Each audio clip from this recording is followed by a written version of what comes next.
قرآن، اب قرآن جو ہے قرأ یقرأ سے بنا ہوا ہے. قرآن کریم کا جو ماخذ ہے، قرآن کے لفظ کا جو ماخذ ہے، جہاں سے یہ لفظ نکلا ہے، وہ دو ماخذ ہیں. ایک ماخذ یہ ہے کہ وہ قرأ یقرأ سے بنا ہے، اور قرأ کے معنی پڑھنے کے ہوتے ہیں، اور اسی سے قرآن بنا ہوا ہے مبالغہ بیان کرنے کے لیے کہ قرآن کریم اللہ کی وہ کتاب ہے جسے بے انتہا پڑھا جانا چاہیے، بے انتہا تلاوت کیا جانا چاہیے. اور پھر ایک اعلان بھی ہے کہ یاد رکھو دنیا میں اس سے زیادہ پڑھی جانے والی کتاب کوئی نہیں ہو سکتی، اس لیے اس کا نام کیا ہے؟ قرآن ہے. دوسرا جو اس کا اشتقاق ہے، جہاں سے قرآن کا ورڈ نکلا ہے، وہ قرا ہے. قرا مطلب قاف را اور الف مقصورہ جو یا کی شکل میں رہتا ہے بغیر نقطے کے.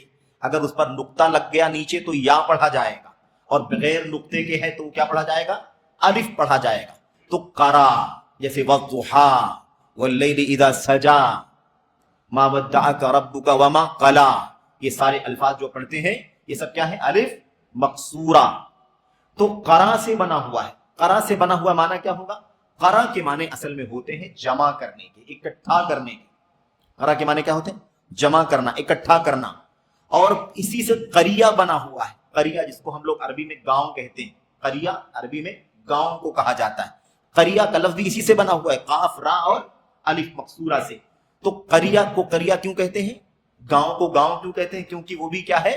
بہت سارے لوگوں کا مجموعہ ہے، بہت سارے گھروں کا مجموعہ ہے، بہت سارے انسانوں کا مجموعہ ہے. ان انسانوں میں مرد بھی ہیں، ان انسانوں میں عورتیں بھی ہیں، ان انسانوں میں بچے بھی ہیں. ایسے ہی بہت سارے حیوانات کا مجموعہ ہے، جانور بھی پلتے ہیں، بکریاں ہیں، اونٹ ہیں، گائے ہیں، بھیڑیں ہیں وغیرہ. تو قریہ کو بھی قریہ اسی لیے کہا جاتا ہے کیونکہ وہ بہت ساری چیزوں کا مجموعہ ہے.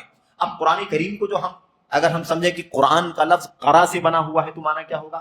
قرآن کریم کو اس اعتبار سے قرا سے ماخوذ مانا گیا ہے کہ یہ بھی مجموعہ ہے بہت ساری آیات کا.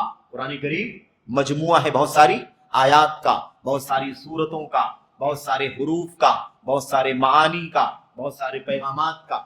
یہ مجموعہ ہے، اس اعتبار سے یہ قرا سے بھی ہو سکتا ہے. تو قرآن کا لفظ قرا سے بھی بن سکتا ہے اور قرآ سے بھی بن سکتا ہے، پڑھنے کے معنی میں اور جمع کرنے کے معنی میں. میں سمجھتا ہوں لفظی معنی واضح ہو گیا. اس قرآن کے ڈیفینیشن کیا ہے؟ یہ تو ورڈ کی میننگ ہم سمجھ رہے تھے کہ یہ قرآ سے بنا ہے یا قرا سے بنا ہے، لیکن اس پورے قرآن کریم جو کتاب ہے اللہ کی جو اللہ نے اتارا، اس کی ڈیفینیشن کیا ہے؟